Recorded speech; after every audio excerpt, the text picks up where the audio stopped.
Okay, welcome to Apush, APUS History. Just a couple things before I begin your very first video lecture of the year.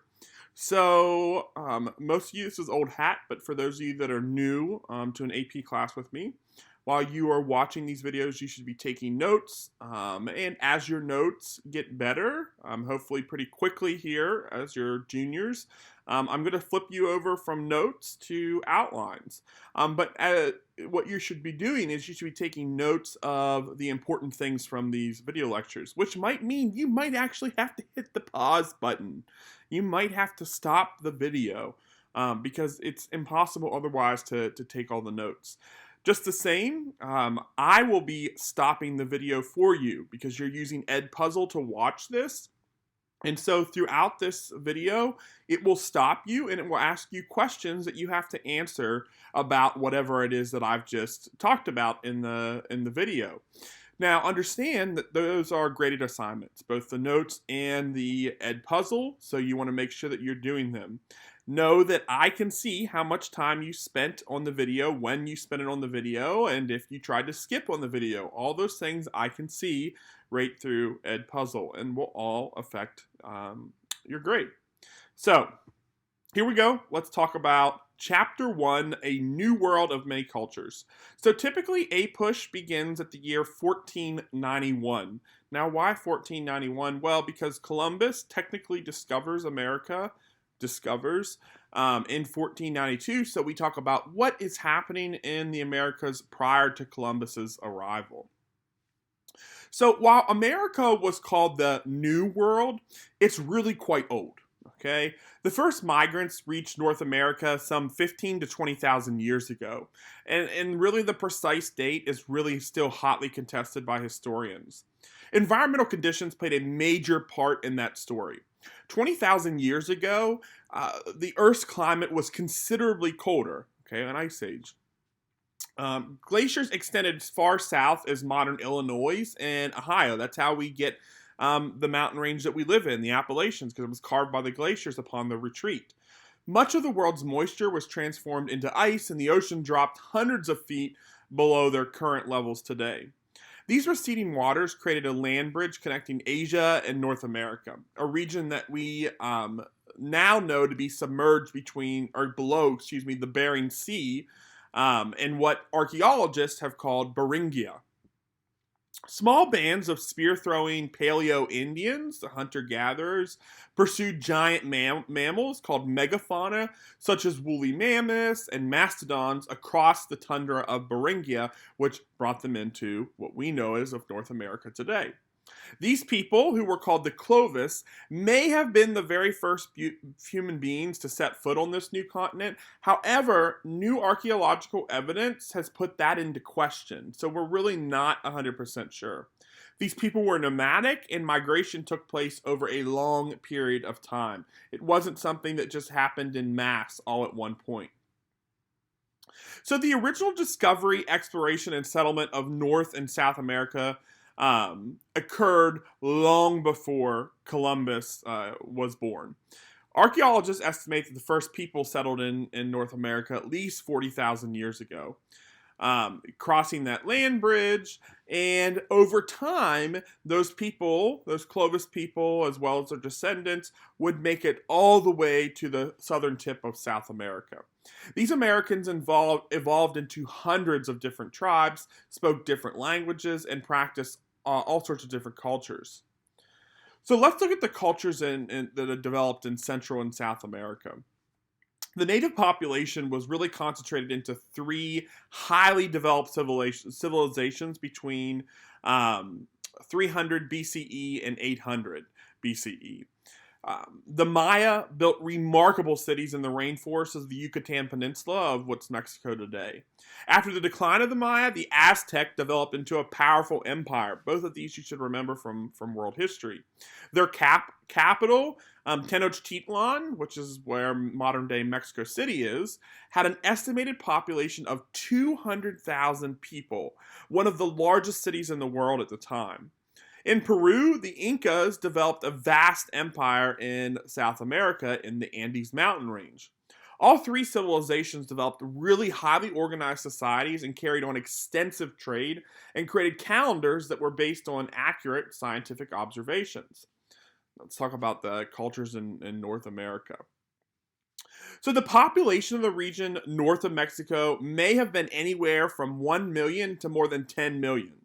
In general, the native societies in this region were smaller and less sophisticated than those that were in South America and Central America. Some of the most populous and complex societies in North America had disappeared by the 15th century for reasons not well understood. Now, I'm just going to give you a real quick reminder here about history.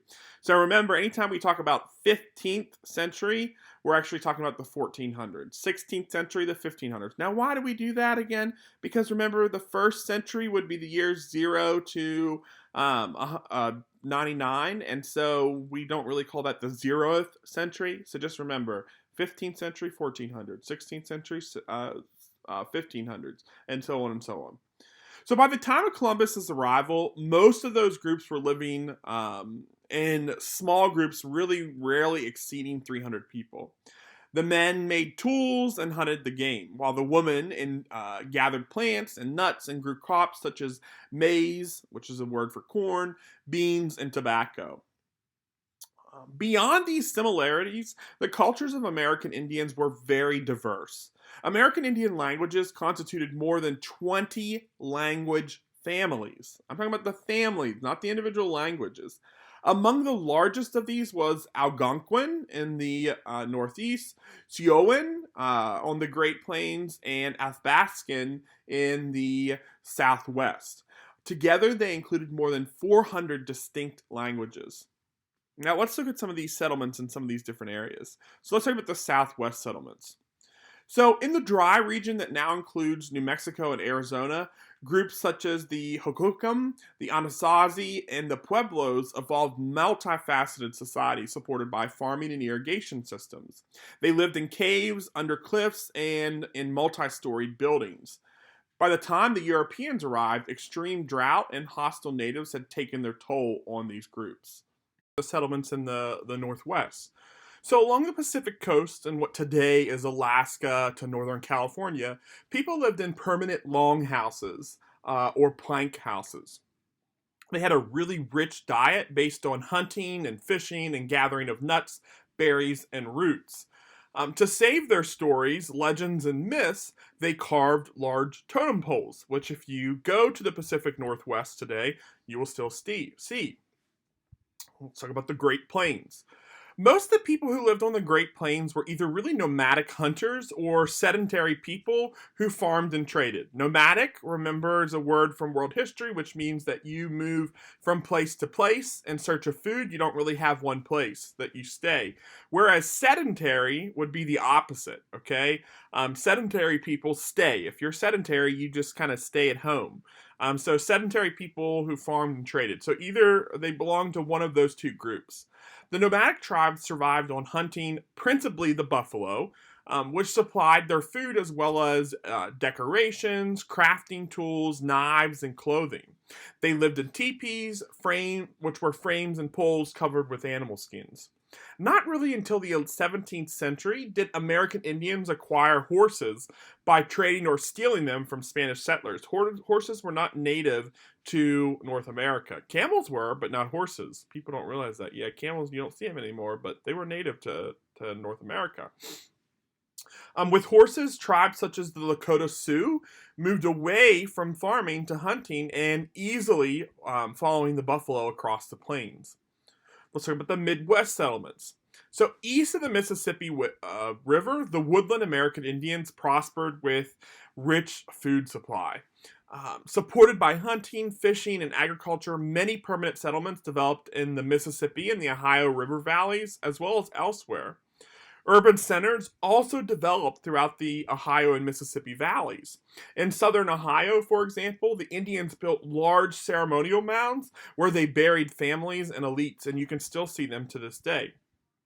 Cahokia, a large fortification and ceremonial site in Illinois that originally rose high above the river, represented the greatest achievement of the Mississippian people. It supported a population of at least 20,000 people, and it was larger than most European cities at the time. We know that the groups there traded over long distances because burial mounds in Ohio have yielded obsidian from western Wyoming, as well as shells from Florida, mica that's quarried in North Carolina, and copper that's found near Lake Superior. Let's talk about the Northeast.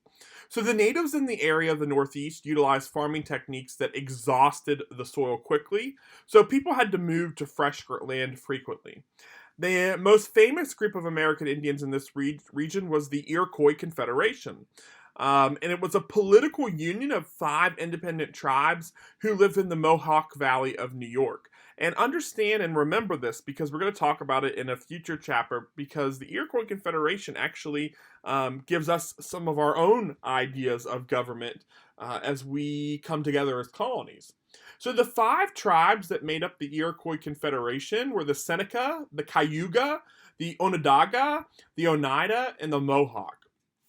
Multiple families related through a mother lived in longhouses up to 20 feet long.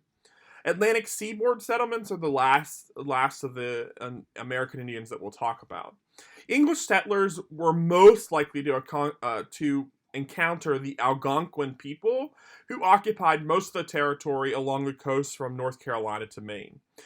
Included were the Powhatan. Most people see the word and think Powhatan. It's not. It's Powhatan of Tidewater, Virginia, and the Narragansett of Rhode Island.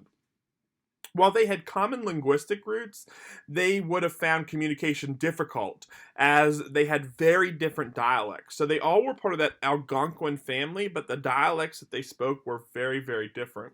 So as a result, they did not develop strong ties of mutual identity, and when their own interests were involved, they were more than willing to ally themselves with Europeans against foreign Indians. So let's talk about what's happened in Europe to move towards exploration. And you really should, most of this, remember from world history. So until the 1400s, Americans and the people of Europe, Africa, and Asia really had no knowledge of the people on the other side of the Atlantic Ocean. In the 10th century, Scandinavian seafarers known as Norsemen or Vikings established settlements in the New World. In 984, a band of Vikings led by Eric the Red sailed west to Iceland to a large island, west from Iceland to a large island in the North Atlantic. Eric named the island Greenland, reasoning that others might be more likely to colonize the icebound region if the country had a good name. That's why people always say, well, why is Greenland not also called Iceland when it's in the Arctic Circle when it's basically freezing there? Well, now you know why. A few years later, Eric's son Leif, Eric's son, found a small settlement that he named Vinland at the location in Newfoundland, okay, or what we just say today, Newfoundland.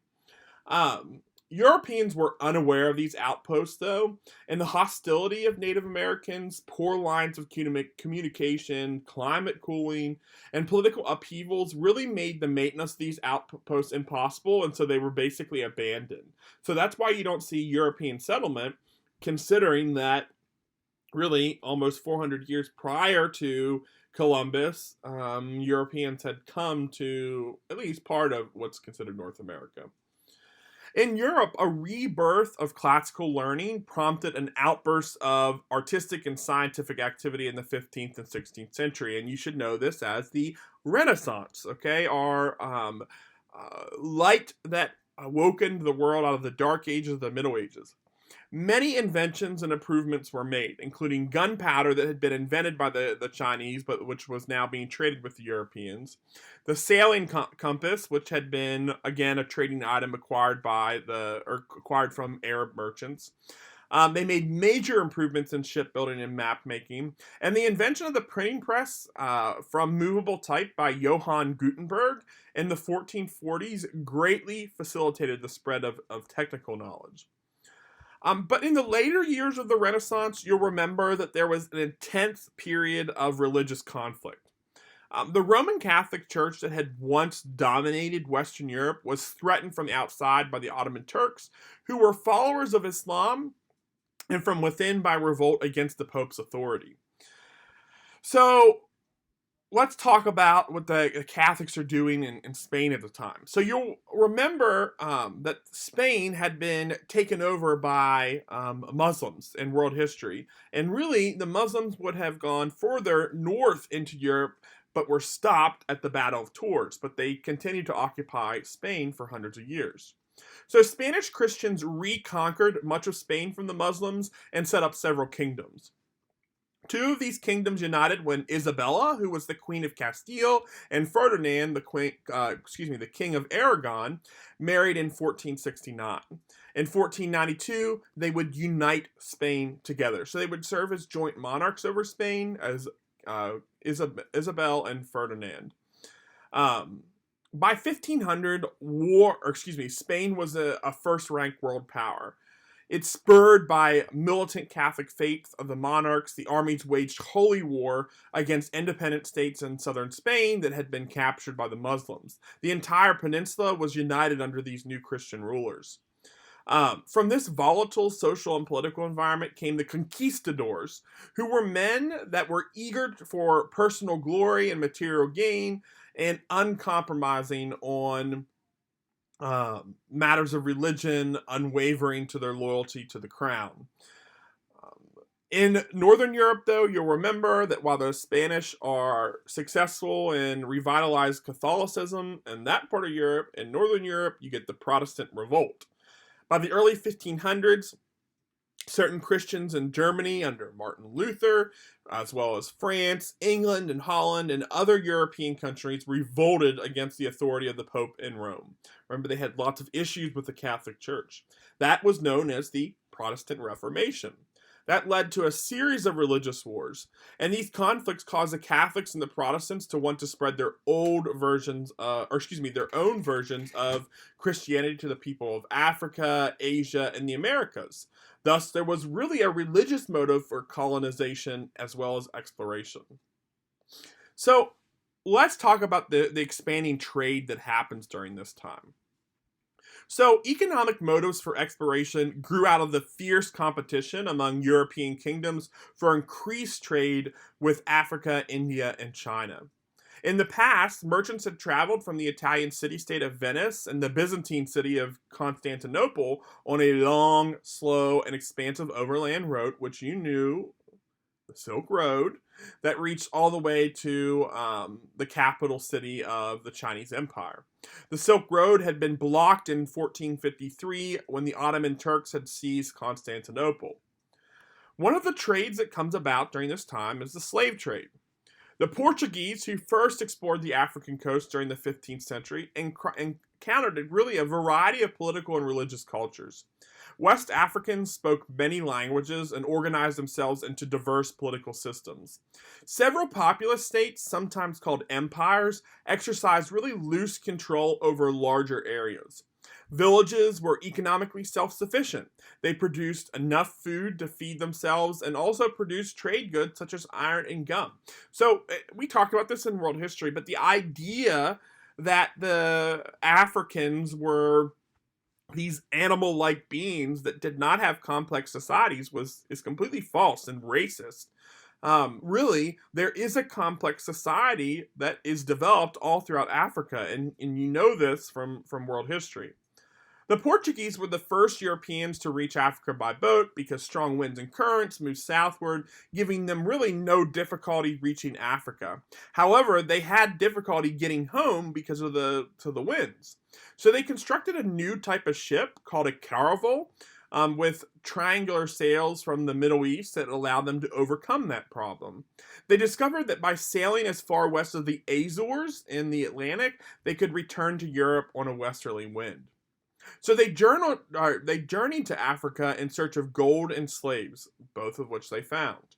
The Africans insisted that the Europeans respect trade regulations and required them to pay tolls and other fees and restricted them to conducting business in forts or castles located at the mouths of major rivers or on the coasts, okay, which we also have looked at before.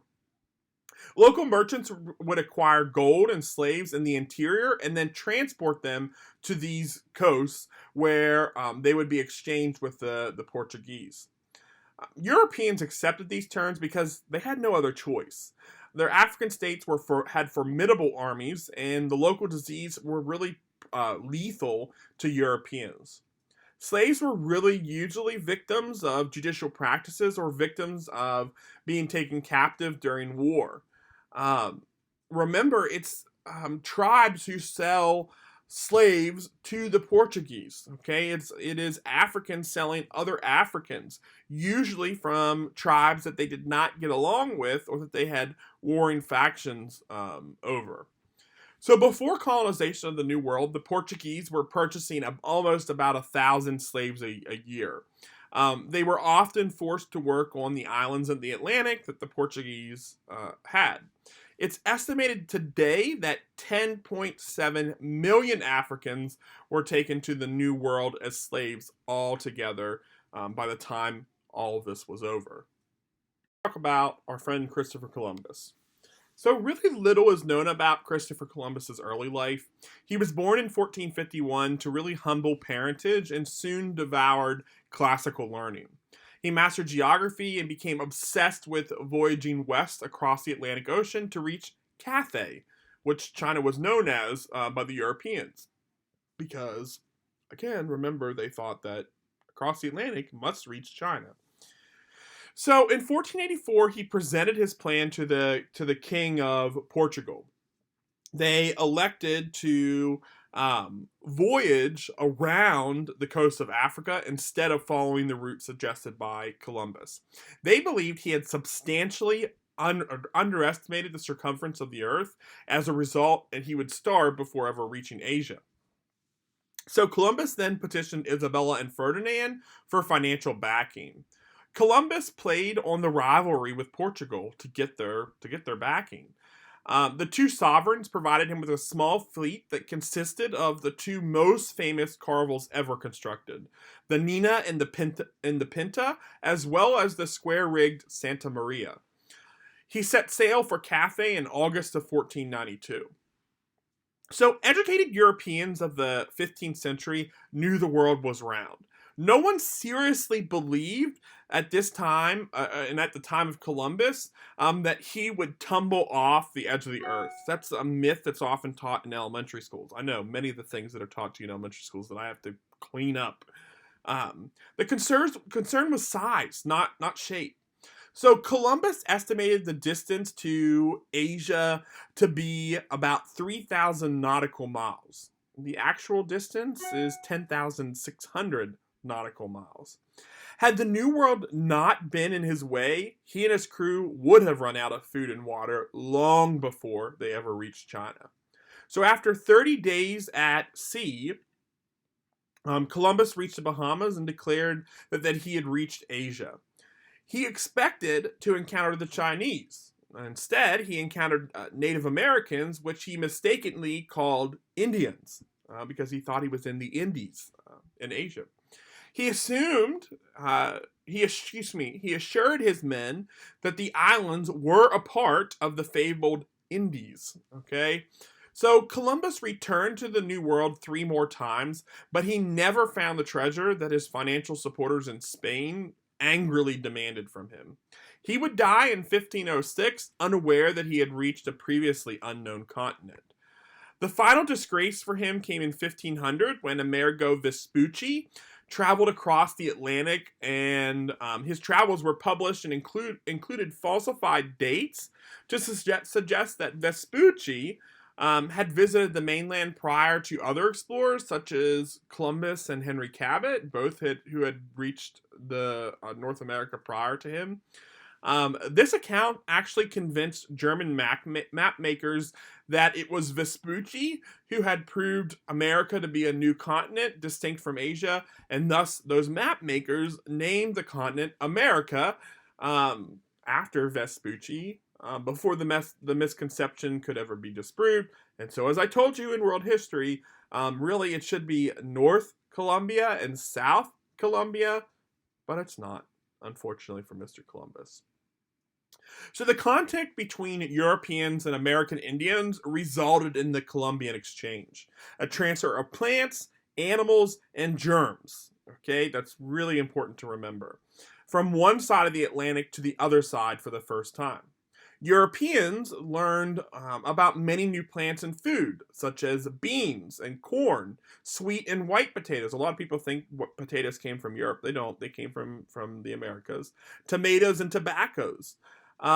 They also contracted a new disease, syphilis. Okay, which they contracted. It's a sexually transmitted disease by having sexual relations with the American Indians. They brought back to Europe, and it was a major outbreak in Europe. And guess what? We still have it today.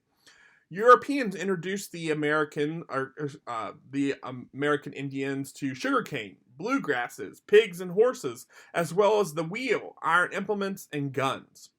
Deadlier than guns, though, was the European importation of germs and diseases, such as smallpox and measles, to which the natives had zero immunity. The American Indians had a mortality rate of over 90%. Okay, which is why their population dramatically dropped after the arrival of Europeans. So we get a little issue that develops between Spain and Portugal. So Spain and Portugal almost went to war 2 years after Columbus's voyage over the anticipated treasure of Asia, because remember, they thought Columbus had discovered Asia.